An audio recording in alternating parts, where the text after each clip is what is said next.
செய்தி கேட்கத்தான் ஆசை. பூவே எந்தன் கூந்தலில் உன்னை நான் பூக்குள் ஒளிந்திருக்கும் கனி கூட்டம் அதிசயம். நெஞ்சை பூ போல் கொய்தவளே, பூக்கள் பூக்கும் தருணம் ஆறுயிரே பார்த்ததாரும் இல்லை.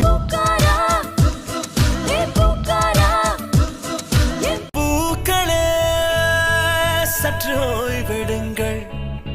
பூவாசம் புறப்படும் பெண்ணே நான் பூ வரைந்தார். பூப்பறிக்க நீயும் போகாதே, உன்னை பார்த்தாலே பூக்களுக்குள் கத்தி. பூவே பூச்சூடவா எந்த நெஞ்சில் பால் வார்க்கவா.